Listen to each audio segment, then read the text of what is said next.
Haleluya, marilah kita berdoa dan percaya bahwa Gereja Sion dan tempat ini eh, adalah tempat Yesus Kristus, di mana kita dapat berjumpa dengannya dan kita boleh datang kepadanya seadanya kita, dan Tuhan akan mengampuni kita di sini dan mendengar masalah kami dan menyelesaikan masalah kami. Amin. Hari ini kita akan memulai seri pembelajaran baru, yaitu tentang kitab Markus. Kita telah pelajari kitab Ibrani, Daniel, Imamat, dan kita baru juga mulai pembelajaran kitab Samuel di uh, ibadah hari Rabu. Dan sekarang kita akan pelajari kitab Markus. Dan melalui seri ini, ketika kita mempelajari kitab Markus, saya berdoa supaya Tuhan um, memberikan kepada kita harapan yang baru dan kehidupan yang baru. Jadi, marilah kita memulai seri ini.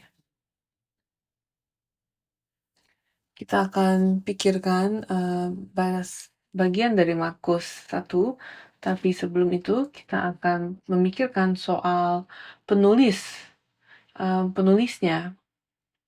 Markus adalah penulis kitab Markus, kan?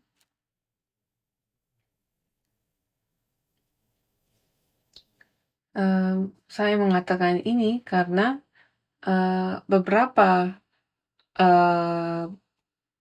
buku dalam Alkitab ditulis oleh orang yang namanya bukan nama kitabnya. Contohnya Galatia. Kitab Galatia bukan ditulis oleh orang Galatia, tetapi kitab Markus ditulis oleh Markus. Tetapi Markus ini, penulis kitab Markus, dia bukanlah murid Yesus, tetapi ia adalah keponakan Barnabas. Menurut Kolose 4 ayat 10. Dan menurut sejarah dan beberapa ayat lainnya, Markus ini adalah keturunan dari orang yang kaya.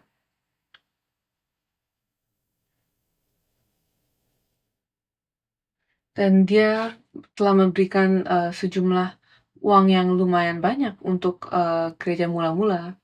Dan kita pernah dengar soal ruang atas, kan? Di mana Yesus mengadakan perjamuan terakhir, dan itu adalah rumah Markus ini. Dan untuk memiliki ruang atas yang cukup besar, untuk memberi makan 12 orang, pasti ruang itu cukup besar, sehingga rumah ini pun pasti cukup besar. Sehingga Markus yang ini, kita ketahui dia sebagai seorang anak dari keluarga yang kaya. Dan sehingga mungkin ia tidak mengalami banyak kesulitan dalam hidupnya, tetapi entah bagaimana ia memutuskan untuk mengikuti Barnabas dan Paulus dalam perjalanan misi mereka. Ini tertulis dalam Kisah Para Rasul 13 ayat 5. Dikatakan, setiba di Salamis, mereka memberitakan firman Allah di dalam rumah-rumah ibadat orang Yahudi, dan Yohanes menyertai mereka sebagai pembantu mereka. Yohanes yang ini adalah Markus. Dan kita lihat di ayat 13, Kisah Para Rasul 13 ayat 13. Lalu Paulus dan kawan-kawannya meninggalkan Pafos dan berlayar ke Perga di Pamfilia. Tapi Yohanes meninggalkan mereka lalu kembali ke Yerusalem. Jadi, Markus berhenti tengah jalan. Dia kembali ke Yerusalem.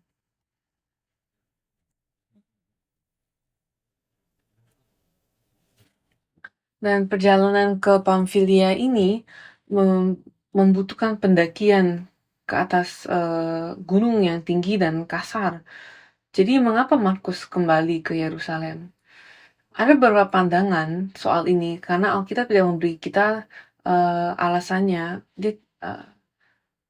Pandangan pertama adalah ia berasal dari keluarga yang kaya, sehingga mungkin ia manja, sehingga ia tidak tahan dengan kesusahan, atau kedua, dia sakit dari penyakit atau 3, dia tidak tahan cara Rasul Paulus bekerja, karena Rasul Paulus bekerja dengan sangat keras. Dan banyak orang tidak suka dengan cara ia bekerja. Banyak yang tidak tahan, yang tidak bisa mengikuti standarnya. Kemudian pandangan keempat adalah mungkin ia kangen dengan rumahnya. Namun yang penting bukan alasan dia berhenti, tetapi yang penting adalah karena Markus berhenti tengah jalan, Paulus dan Barnabas bertengkar hebat sampai mereka berpisah. Kisah Para Rasul 15 ayat 36 sampai 39 dikatakan, tetapi beberapa waktu kemudian berkatalah Paulus kepada Barnabas, ini setelah mereka menyelesaikan misi pertama ya, baiklah kita kembali kepada saudara-saudara kita di setiap kota, di mana kita telah memberitakan firman Tuhan untuk melihat bagaimana keadaan mereka. Sehingga Paulus sedang mengajak Barnabas untuk untuk mengelilingi gereja-gerejanya sekali lagi.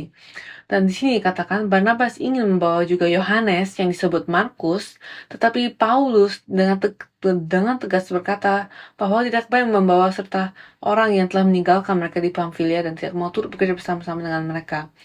Jadi dari sini pun kita sudah bisa melihat karakter yang berbeda dari Paulus dan Barnabas. Dan mungkin karena Markus ini adalah saudara Barnabas, sehingga ia lebih mengampuninya. Tetapi Rasul Paulus di sini karakternya seperti Markus sudah meninggalkan kita. Kenapa kita harus mengajak dia kembali? Dia tidak layak untuk mengerjakan pekerjaan Allah kalau hatinya seperti itu. Nah, dan kalau kita lanjut baca, dikatakan hal itu menimbulkan perselisihan yang tajam, sehingga mereka berpisah dan Barnabas membawa Markus juga sertanya berlayar ke Siprus. Jadi, mereka berpisah, Paulus dan Barnabas berpisah, dan Barnabas membawa Markus. Dan menurut sejarah, Barnabas lebih tua dari Paulus, dan dia bahkan sudah melayani gereja sebelum Paulus percaya. Jadi Barnabas dia meninggal tidak lama kemudian setelah kejadian ini. Tapi kemudian Rasul Paulus dia mengajukan permintaan ini kepada Timotius saat dia menulis kepadanya di 2 Timotius 4 ayat 9 sampai 11. Dikatakan, berusahalah supaya ini Rasul Paulus sudah menulis kepada Timotius ya, berusahalah supaya segera datang kepadaku, karena Demas telah mencintai dunia ini dan meninggalkan aku. Ia telah berangkat ke Tesalonika, Kreskas telah pergi ke Galatia, dan Titus ke Dalmatia. Hanya Lukas yang tinggal dengan aku. Jemputlah Markus dan bawalah ia kemari, karena pelayanannya penting bagiku. Jadi Rasul Paulus pandangannya soal Markus telah berubah. Di sini dia mengatakan bahwa Markus pelayanannya penting bagiku, penting untuk mengerjakan pekerjaan Allah. Jadi, apakah Paulus mau baikan dengan Markus sebelum ia meninggal, atau apakah Rasul Paulus sedang sungguh-sungguh mengatakan bahwa Markus telah berubah? Di sini Paulus dia bukan mau berdamai dengan Markus sebelum ia meninggal, tetapi ia juga bersaksi bahwa Markus benar-benar telah berubah dan bahwa ia bukanlah Markus yang dulu, yang berhenti tengah jalan, tetapi ia menjadi seseorang yang berguna bagi pelayanan Tuhan. Jadi kalau kita lihat di 1 Petrus 5 ayat 12-13 dikatakan, dengan perantaraan Silwanus yang kuanggap sebagai seorang saudara yang dapat dipercaya, aku menulis dengan singkat kepada kamu untuk menasihati dan meyakinkan kamu bahwa ini adalah kasih karunia yang benar-benar dari Allah. Berdirilah dengan teguh di dalamnya. Salam kepada kamu sekalian dari kawanmu yang terpilih di Babylon dan juga dari Markus, anakku. Jadi, yang menulis ini adalah Petrus.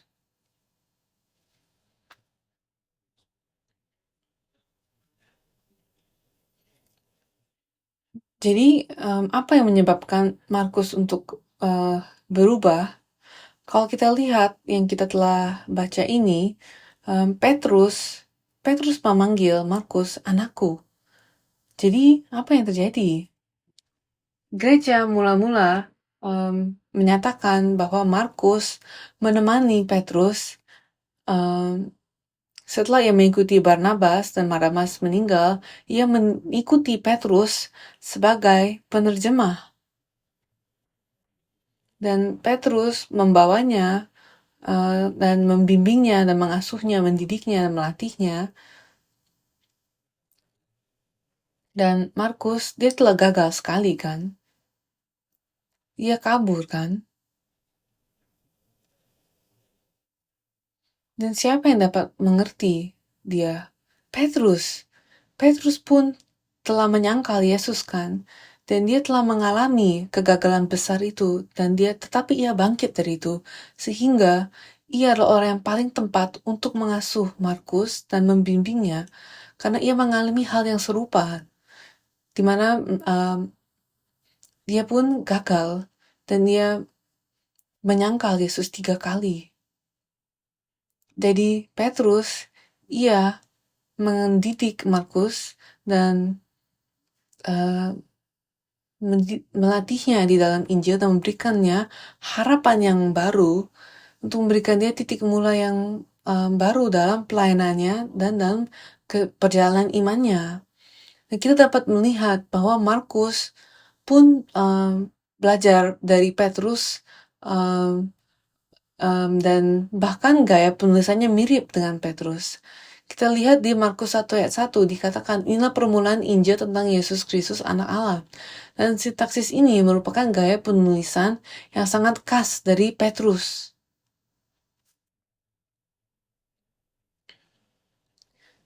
Dan Markus yang ini bukan salah satu murid Yesus kan? Saat Yesus ada, Markus ini sangat muda. Tapi untuk seseorang yang bukan saksi, yang bukan murid Yesus, tapi ia menulis setiap kejadian Yesus secara sangat faktual. Bagaimana dia dapat menulis ini? Jadi banyak ahli teologi percaya bahwa Markus adalah Injil pertama yang ditulis, dan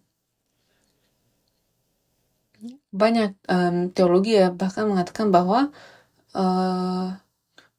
kitab Markus ini menjadi dasar untuk kitab Matius dan Lukas. Markus adalah yang terpendek, sehingga Matius dan Lukas mereka telah menambahkan informasi dari dasar Injil yang Markus tuliskan.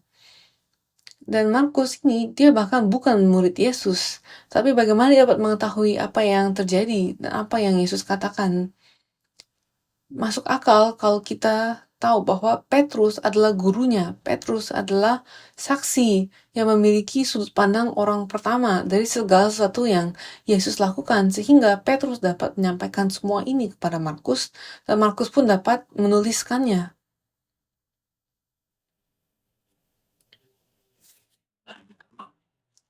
Sehingga Markus mampu mengatasi kelemahan dan kegagalannya dengan kasih yang ia pelajari dari orang-orang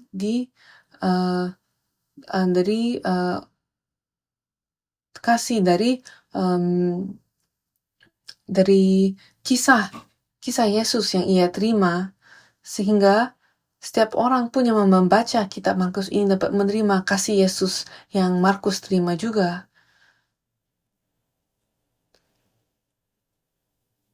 Sehingga ketika kita mempelajari kitab Markus ini, kiranya kita pun memiliki harapan yang baru untuk menyatakan Injil ini.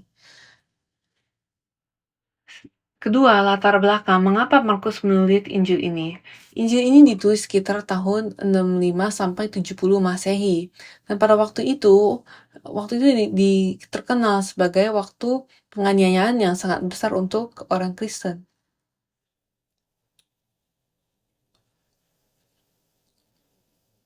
Dan di tahun 64 Masehi ada kebakaran yang besar. Ada kebakaran yang besar di Roma, dan banyak teori menyatakan bahwa sebenarnya Nero dialah penyebab kebakaran yang besar itu karena dia menderita gangguan jiwa yang besar, ya delusi. Dan ia pun adalah seorang penulis yang suka menulis puisi. Dan menurut salah satu teori, saat itu ia merasa ia tidak ada inspirasi untuk puisinya, sehingga ia menulis sehingga ia menyebabkan kebakaran yang besar di Roma. Dan api itu menyebar dengan begitu cepat dan luas sehingga api itu menghanguskan 3 dari 10 distrik di Roma. Jadi ini menyebabkan gubernur dan penguasa Roma mulai berontak. Dan ketika Nero tahu bahwa pemberontakan ini mungkin terjadi, ia membutuhkan kambing hitam. Sehingga ia menuduh orang-orang Kristen sebagai penyulut api. Dan itu menyebabkan pembantaian yang ekstrim terhadap orang-orang Kristen. Mereka dimasukkan ke dalam arena dengan binatang buas untuk dicabik-cabik dan dimakan hidup-hidup. Mereka digergaji sampai berkeping-keping, mereka disalib, mereka dibakar di tiang, dan lain-lain. Banyak orang Kristen kehilangan harapan untuk melanjutkan hidup, dan mereka kehilangan keluarga mereka, kehilangan posisi mereka, kehilangan banyak harapan karena penganiayaan dan tekanan yang tidak tertahankan ini yang disebabkan Nero ini. Dan pada saat itu sebuah buku kecil mulai disebarkan di antara orang-orang Kristen, dan buku kecil itu adalah Injil Markus. Jadi Markus menulis kitab ini untuk memberikan harapan kepada orang-orang Kristen yang sedang dianiaya pada waktu itu, karena mereka telah kehilangan harapan untuk hidup. Dan buku kecil ini, Injil Markus ini, menjawab pertanyaan, siapa sebenarnya Yesus itu? Apa yang sebenarnya terjadi? Seharusnya Mesias memberikan pembebasan, tetapi malah kita dianiaya lebih berat lagi. Mesias seharusnya menjadi raja, tetapi apa yang terjadi kepada kita sekarang? Jadi buku ini menyalakan kembali pengharapan orang-orang Kristen saat itu yang sedang menghadapi penganiayaan dan kematian. Dan buku ini, kitab Markus ini, menghidupkan kembali iman mereka yang telah hilang.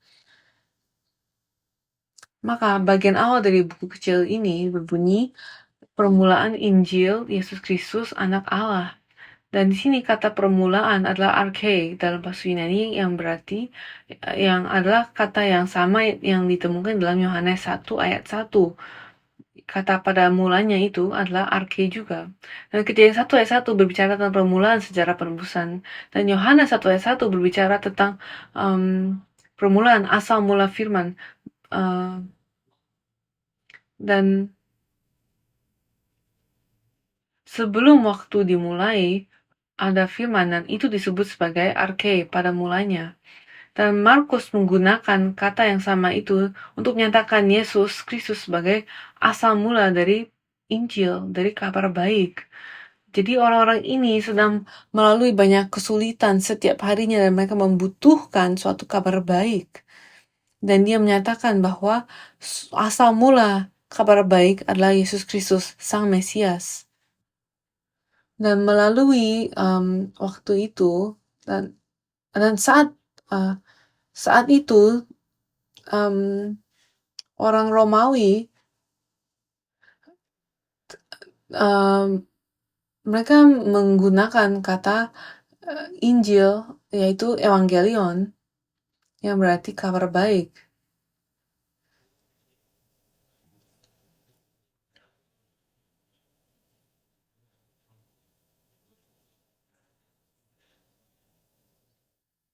Dan evangelion itu digunakan pada waktu itu sebagai pesan kaisar yang dikirim dari medan perang kepada rakyatnya bahwa ia telah memenangkan peperangan itu. Itu adalah kabar baik. Jadi evangelion adalah pesan dari raja, dan isi dari pesan evangelion itu adalah kemenangan.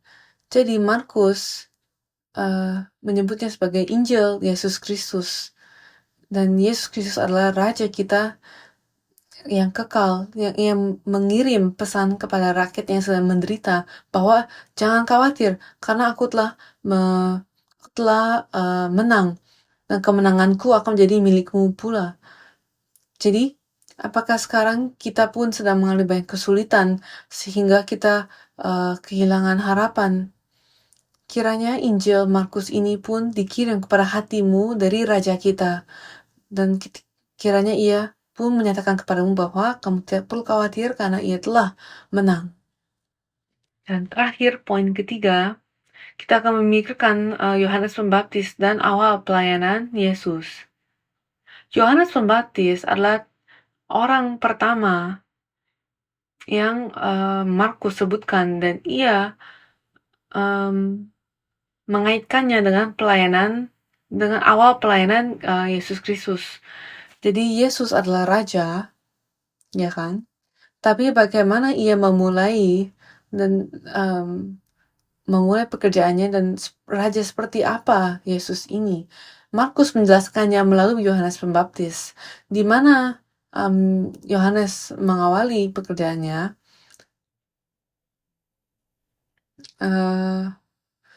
Bagaimana Yesus mengawali pekerjaannya tergantung pada Yohanes Pembaptis. Kalau kita lihat di Markus 1 ayat 14 dikatakan, sesudah Yohanes ditangkap, datanglah Yesus ke Galilea memberitakan Injil Allah. Jadi Yesus ada di Yerusalem, tetapi ketika Yohanes di penjara, Yesus ke Galilea dan dia memberitakan Injil Allah.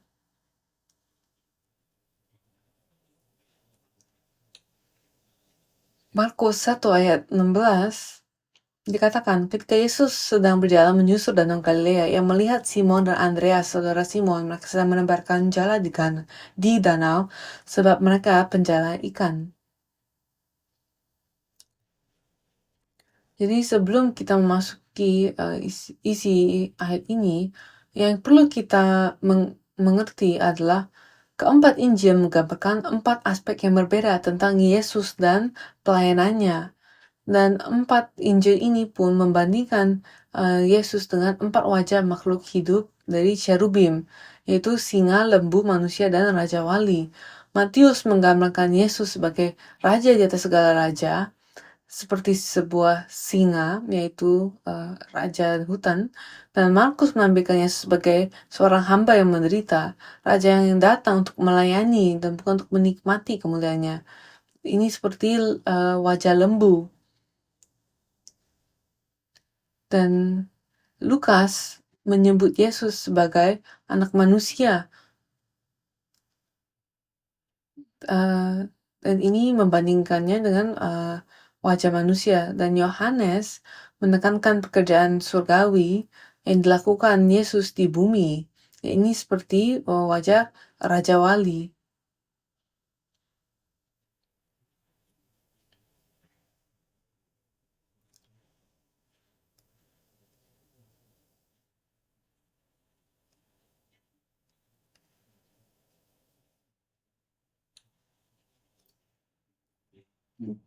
Jadi sekarang Markus menampilkan Yesus sebagai seorang hamba yang menderitakan. Nah,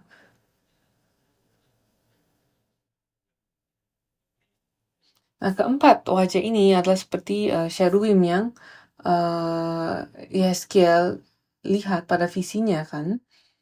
Dan sekarang kalau kita lihat Injil Markus, cobalah baca Injil Markus. Buku ini kecil.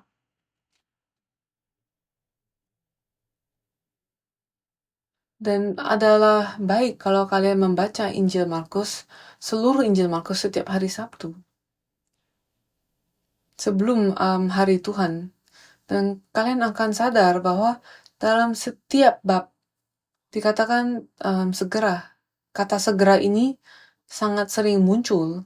Dan kata segera ini paling sering digunakan di Injil Markus. Dan kalau kita lihat urutan Injil ini, kita lihat di Markus 1 ayat 2-3. Seperti ada tertulis dalam kitab Nabi Yesaya, "Lihatlah, aku menyuruh utusanku mendahului engkau. Ia akan mempersiapkan jalan bagimu. Ada suara orang yang berseru di padang gurun, persiapkanlah jalan untuk Tuhan, luruskanlah jalan baginya." Jadi Yohanes Pembaptis, ia lahir 6 bulan sebelum Yesus. Dan di dalam perjanjian lama, Tuhan menubuatkan melalui Yesaya dan Maliaki bahwa orang yang akan datang sebelum Yesus akan mempersiapkan dan meluruskan jalan untuk kedatangan Mesias. Dan Maliaki 3:1 dikatakan, "Lihat, aku menyuruh utusanku supaya ia mempersiapkan jalan di hadapanku. Dengan mendadak Tuhan yang kamu cari itu akan masuk ke baitnya. Malaikat perjanjian yang kamu kehendaki itu sesungguhnya ia datang, firman Tuhan semesta alam." Dan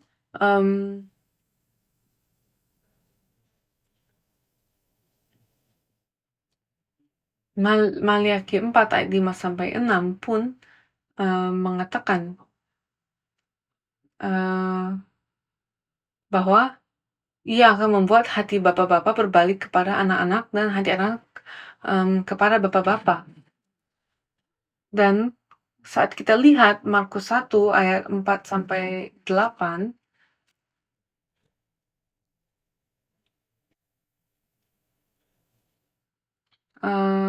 Yohanes Pembaptis membaptis orang-orang di Sungai Yordan kan, dan Nabi Elia terakhir dijumpai di Sungai Yordan.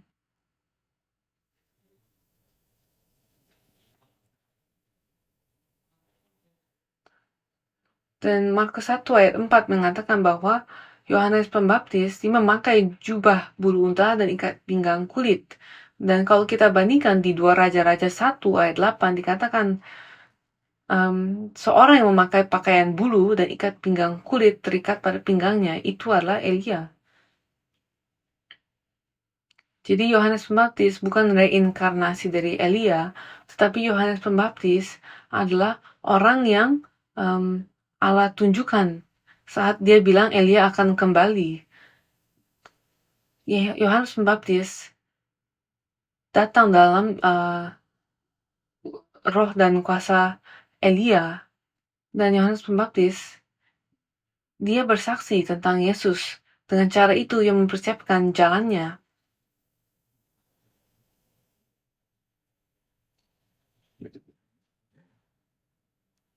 Saat Yohanes Pembaptis mengatakan bahwa aku masih dengan air, tetapi ya kamu dengan Roh Kudus,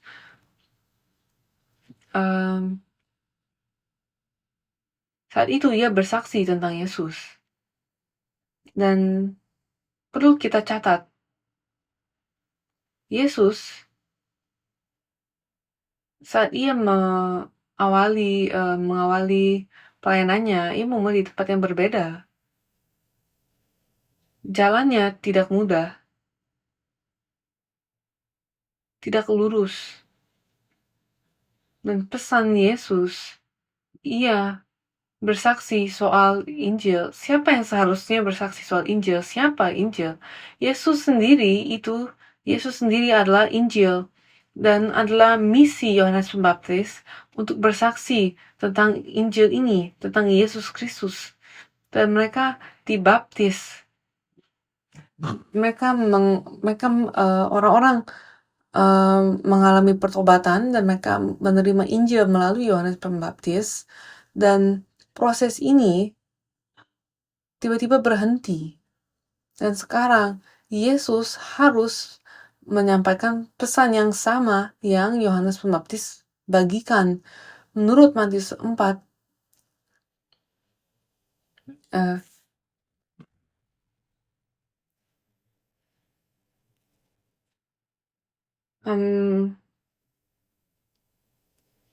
Yohanes Pembaptis mengatakan bahwa orang-orang mengajak orang-orang untuk segera bertobat sebab kerajaan Tuhan sudah dekat. Dan ini adalah pesan yang sama yang harus Yesus ulangi. Matius 4 ayat 12 sampai 13 mengatakan kepada kita bahwa tetapi waktu Yesus mendengar bahwa Yohanes telah ditangkap, menyingkirlah ia ke Galilea, meninggalkan Nazaret dan diam di Kapernaum, di tepi danau, di daerah Zebulon dan Naftali. Jadi, apa artinya? Setelah kejadian ini baru Yesus memilih 12 muridnya.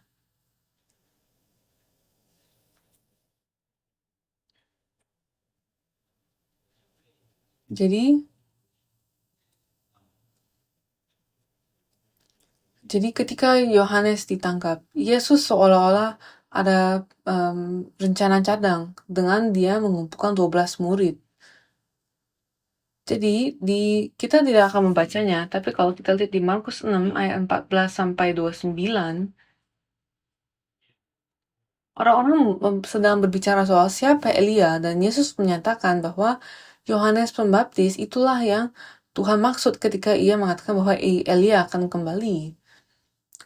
Yohanes Pembaptis, tetapi ia mendatangi Raja Herodes dan menegurnya karena Herodes mengambil istri saudaranya dan mengambilnya sebagai istrinya, dan namanya menjadi Herodias. Dan Yohanes Pembaptis mendatangi Raja Herodes dan dia menyatakan bahwa apa yang kamu lakukan ini tidak baik menurut Alkitab. Jadi, apakah itu hal yang benar untuk dilakukan? Ketika Yohanes Pembaptis mendatangi Raja Herodes dan menegurnya. Dan memang yang Raja Herodes lakukan adalah salah. Jadi menyatakan kepadanya bahwa itu salah, itu memang hal yang benar. Tetapi Raja Herodes marah sehingga ia menangkap Yohanes Pembaptis dan menaruhnya di dalam penjara. Dan Raja Herodes agak takut karena Yohanes Pembaptis adalah orang yang sangat dipercayai oleh orang-orang saat itu. Dan kalau kita lihat di Markus 1 ayat 5, kita lihat bahwa semua Yerusalem dan Yudea, mereka semua datang kepada Yohanes Pembaptis. Jadi ribuan orang datang kepadanya, dan jadi lebih banyak pengikutnya daripada pengikut Yesus. Lebih banyak murid Yohanes Pembaptis daripada murid Yesus. Jadi dia adalah seorang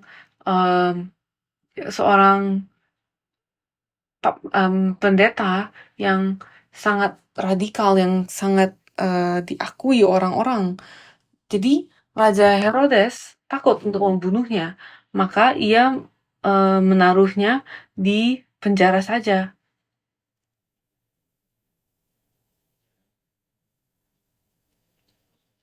Dan pada ulang tahunnya,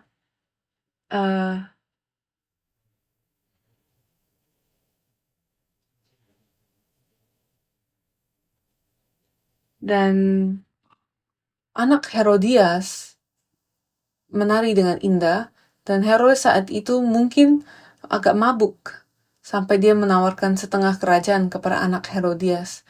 Tapi anak Herodias ini, dia tidak meminta setengah kerajaan. Tetapi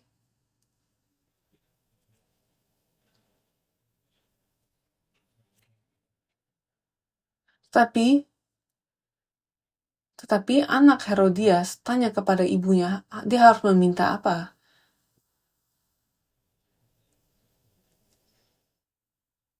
Tapi ibunya itu menjawab, mintalah kepala Yohanes Pembaptis. Mengapa Herodias menyatakan ini? Kita melihat bahwa Herodias ini dalam hatinya ada kebencian yang luar biasa. Dia bisa saja memiliki setengah kerajaan, tapi dia lebih memilih kematian Yohanes Pembaptis. Jadi, Yohanes Pembaptis dipenggal pada hari itu. Apa yang terjadi? Apakah itu baik untuk pelayanan Yesus? Apa itu tugas yang telah diberikannya kepada Yohanes Pembaptis? Yohanes Pembaptis, ia mengakui kita lihat ketika ia di penjara,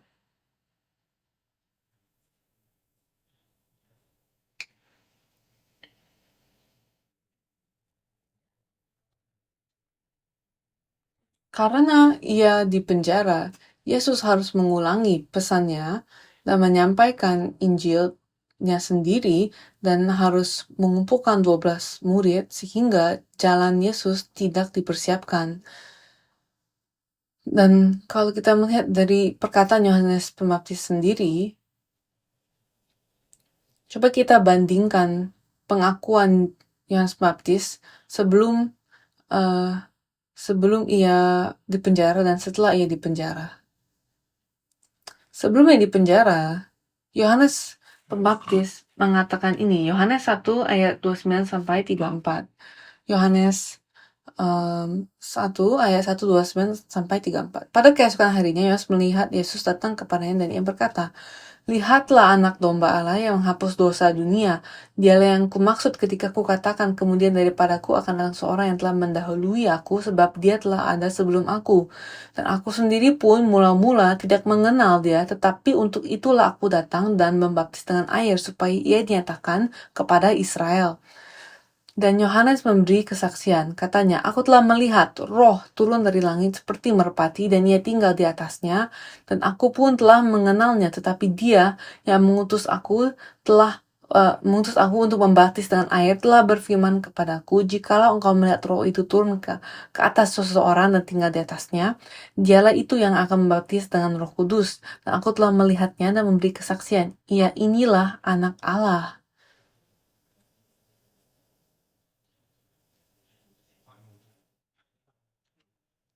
Jadi ini adalah perkataan pengakuan Yohanes Pembaptis sebelum ia dipenjarakan.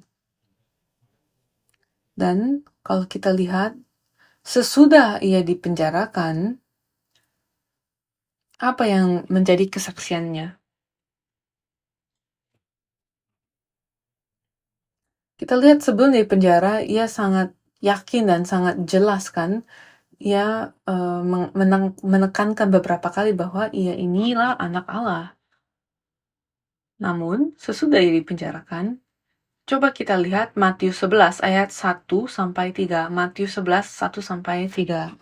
Setelah Yesus selesai berpesan kepada ke-12 muridnya, pergilah ia dari sana untuk mengajar dan memberitakan Injil di dalam kota-kota mereka.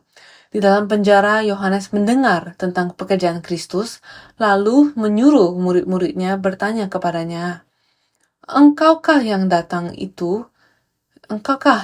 datang itu? Atau haruskah kami menantikan orang lain? Apakah ini orang yang sama? Awalnya dia mengatakan, inilah anak Allah. Namun sekarang yang menyatakan, engkaukah itu yang akan datang atau harus kami menantikan orang lain? Jadi kita melihat ada perubahan yang sangat besar. Awalnya ia sangat yakin, sekarang ia bertanya-tanya, apakah ini yang kita nantikan?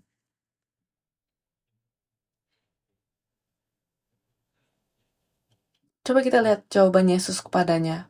Matius 11 ayat 4 sampai 11. Yesus menjawab mereka, pergilah dan katakanlah kepada Yohanes apa yang kamu dengar, apa yang kamu lihat. Orang buta melihat, orang lumpuh berjalan, orang kusta menjadi tahir, orang tuli mendengar, orang mati dibangkitkan, dan kepada orang miskin diberitakan kabar baik. Dan berbahagialah orang yang tidak menjadi kecewa dan menolak aku. Setelah murid-murid Yohanes pergi, mulailah Yesus berbicara kepada orang banyak itu tentang Yohanes. Untuk apakah kamu pergi ke padang gurun, melihat bulu yang digoyangkan angin kian kemari? Atau untuk apakah kamu pergi, melihat orang yang berpakaian halus? Orang yang berpakaian halus itu tempatnya di istana raja. Jadi untuk apakah kamu pergi, melihat nabi? Benar, dan aku berkata kepadamu, bahkan lebih daripada nabi. Karena tentang dia ada tertulis, lihatlah, aku menyuruh utusanku dan mendahului engkau. Dia akan mempersiapkan jalanmu. Di hadapanmu, aku berkata kepadamu, sesungguhnya di antara mereka yang dilahirkan oleh perempuan, tidak pernah tampil seseorang yang lebih besar daripada Yohanes Pembaptis, namun yang terkecil dan dari kerajaan surga lebih besar daripadanya. Jadi Yesus mengatakan apa yang dinubuatkan Yesaya.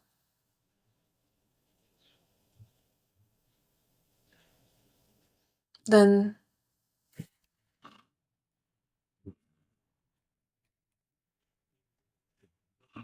Yohanes Pembaptis, ia telah tersinggung oleh Yesus. Maka Yesus mengatakan hal-hal ini.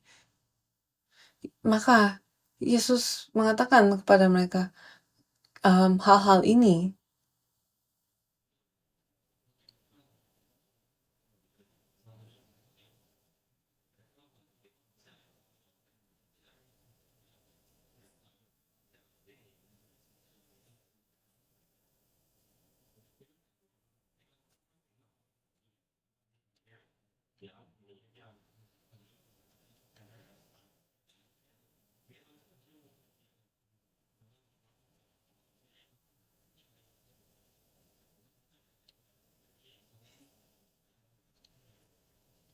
Jadi Yesus mengatakan bahwa tidak ada orang yang lahir yang lebih besar daripada Yohanes Pembaptis.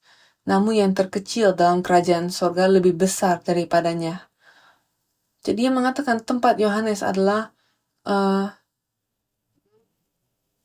padang gurun, bukan istana. Dan pakaiannya adalah bukan pakaian yang halus. Maksudnya bukan pakaian yang mewah.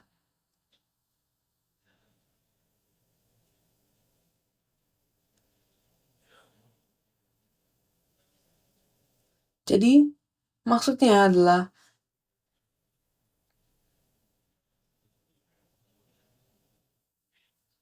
Yohanes Pembaptis, dia mendengar siapa Yesus itu dengan paling jelas. Namun, dia tetap gagal untuk mengerti pekerjaan Allah dan dia gagal untuk mengerti apa yang akan Yesus lakukan. Sehingga ia melakukan apa yang baik menurut matanya sendiri sehingga ia tersinggung oleh Yesus. Kalau kita tidak mengerti pekerjaan Tuhan, kita pun akan tersinggung. Dan kalau kita tersinggung, kita akan bertingkah seolah kita adalah korban. Karena saya tersinggung, maka saya adalah korban dari pekerjaan ini. Tapi ini semua berawal dari salah paham akan Allah. Jadi,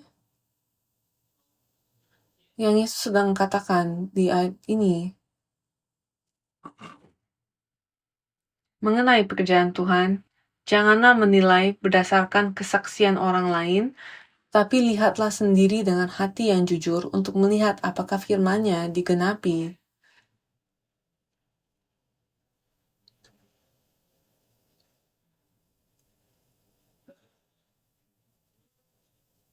Daripada menggunakan logikamu dan dan apa yang dunia katakan, tapi nilailah nilailah firman Tuhan dengan membaca firman Tuhan dan melihat apa yang terjadi. Yohanes Pembaptis mendengar tentang apa yang Yesus lakukan melalui muridnya, dan murid-murid Yohanes Pembaptis tidak banyak iman, dan mereka kembali kepada Yohanes dengan mereka melaporkan kepada Yohanes Pembaptis menurut penafsiran mereka sendiri. Mereka mengatakan Yesus itu yang kamu percaya itu, yang kamu katakan adalah anak Allah, ia makan-makan dengan orang-orang yang tidak kudus. Dan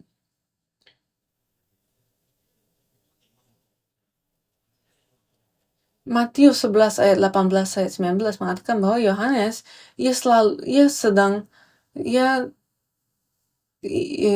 ia puasa terus-terus kan, uh, dia uh, dia um, dia tidak makan dan tidak minum-minum. Namun anak manusia ketika ia datang, ia uh, dia seperti seorang pelahap, peminum, dan sahabat pemungut cukai dan orang berdosa. Jadi dia sangat berbeda dengan Yohanes. Jadi murid Yohanes melihat Yesus ini seperti kerasukan setan karena ia sedang menikmati hidupnya. Ia tidak seperti Yohanes guru mereka. Maka Yesus mengatakan kepada murid-murid Yohanes untuk melaporkan apa yang mata mereka melihat, yaitu orang buta menjadi lihat dan orang miskin mendapatkan kabar baik dan sebagainya. Dan kedua, yang Yesus katakan kepada kita melalui pesan ini adalah, pastikan Anda tidak melakukan pekerjaan Tuhan melalui sudut pandang dunia atau karena semangat Anda sendiri. Apa yang dilakukan Yohanes Pembaptis dalam menegur Herodes itu tidak salah, dan apa yang Herodes lakukan memang salah. Tapi itu bukan pekerjaan yang Tuhan berikan kepadanya. Tuhan tidak menyuruhnya untuk membenarkan setiap orang, untuk menegur setiap orang yang salah. Mengapa Yohanes Pembaptis menegur Herodes dan bukan setiap orang? Karena sekitarnya pasti banyak orang yang berbuat salah kan?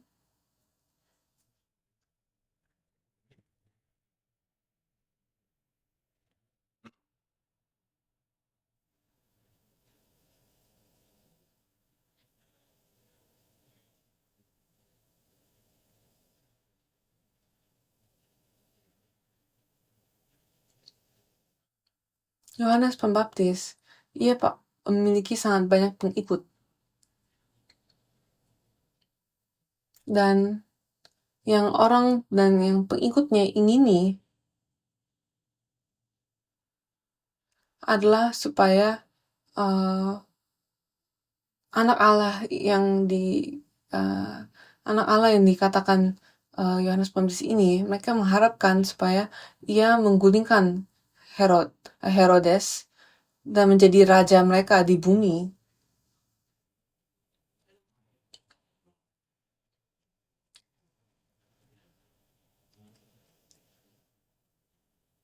Kita harus pahami ini. Coba bayangkan, saya ini Yohanes Pembaptis, kemudian Mesias datang. Mesias seharusnya adalah raja kan? Menurut sudut pandang dunia, dia seharusnya adalah raja yang datang menggulingkan rezim Romawi dan menghancurkan Herodes dan mendirikan kerajaan Mesias yang baru. Sehingga yang harus saya lakukan adalah saya Yohanes Pembaptis saya harus mengawali pekerjaan ini. Jadi saya harus pergi kepada Herodes, saya harus mengawali pertempuran ini. Inilah yang orang-orang inginkan dan inilah yang semua orang pahami. Soal Mesias, mereka menganggapnya sebagai orang yang akan menggulingkan Herodes dan menjadi raja di bumi ini. Jadi Yohanes Pembaptis ia mengawali pekerjaan ini karena dia pikir ini adalah pekerjaan yang benar. Dia pikir dia akan dipenjara ya. Saat dia masuk penjara, Yesus akan melanjutkan pekerjaan ini dan akan menggulingkan Herodes dan akan membebaskan dia dari penjara, sehingga ia sangat semangat untuk menegur Herodes. Dan ketika Yesus memberi makan 5.000 orang-orang yang mengikutnya pun saat itu mereka sudah mau menjadikan dia raja mereka, tapi itu bukan maksud Allah. Dan Yohanes setelah lumayan lama di penjara, ia mengirim muridnya untuk melihat Yesus sudah sampai mana dalam pekerjaan ini, dalam misi ini. Dan muridnya melaporkan kepada Yohanes Pembaptis bahwa Yesus tidak melanjutkan apa-apa. Dia tidak menegur Herodes, dia tidak mengumpulkan alat-alat peperangan. Enggak, dia makan-makan, minum-minum dengan dengan orang-orang yang berdosa. Jadi kita dapat bayangkan betapa kecewanya eh, Yohanes Pembaptis.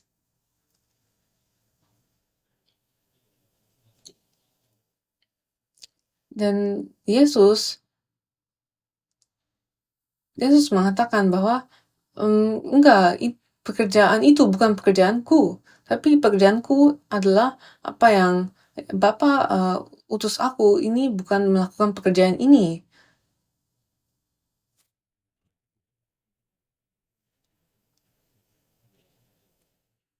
Dan kita lihat di Yohanes 17 ayat 4, aku telah mempermuliakan engkau di bumi dengan jalan menyelesaikan pekerjaan yang engkau berikan kepadaku untuk melakukannya. Jadi Yesus mengatakan kepada kita bahwa kita harus memahami dan imani Alkitab dengan benar, bukan apa yang dikatakan orang lain. Jadi kebenaran adalah memenuhi pekerjaan yang Tuhan berikan kepada kita, bukan melakukan hal-hal yang dianggap benar oleh orang lain.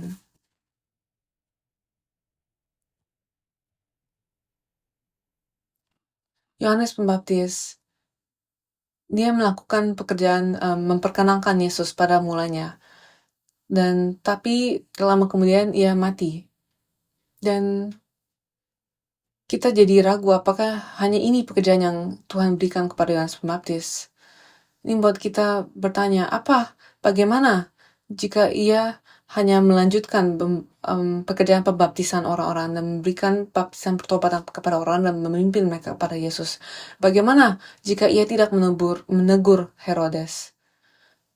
Kita lihat 1 Korintus 2 ayat 14. Tetapi manusia duniawi tidak menerima apa yang berasal dari roh Allah, karena hal itu baginya adalah suatu kebodohan dan ia tidak dapat memahaminya sebab hal itu hanya dapat dinilai secara rohani. Kiranya kita menjadi bangun secara rohani supaya kita dapat sungguh-sungguh mengerti apa yang Yesus ingini dari kita. Markus menjelaskan bahwa Yesus datang bukan sebagai raja dunia, tetapi raja rohani yang datang untuk mati bagi kami. Raja yang datang untuk hamba yang melayani, sebagai hamba yang melayani. Jadi, Markus menyampaikan apa yang Yesus lakukan untuk mengawali kerajaannya. Marilah kita berdoa. Bapa, terima kasih. Bantulah kami, ya Bapa, supaya kami mengerti mengapa Engkau mengirim kami ke dunia ini pada waktu ini. Bantulah kami untuk menjadi pertolongan. Bantulah kami supaya kami dapat melanjutkan pekerjaan Yesus, supaya orang-orang dapat mengerti pekerjaan Yesus, dan bantulah kami untuk menjadi bagian dari pekerjaan Yesus. Bapa, kami mengucap syukur kepadamu untuk kasih karunia-Mu, dan kami mengucap syukur untuk harapan yang Engkau berikan kepada kami melalui Injil-Injil ini. Dan ketika kita mempelajari kitab Markus, bantulah kami supaya kita dapat menemukan kehidupan yang baru, harapan yang baru. Bapa, kiranya kabar baik yang sesungguhnya dapat disampaikan kepada murid-murid, kepada anak-anak-Mu. Terima kasih Bapa, dan Tuhan Yesus kami berdoa dan mengucap syukur. Amin.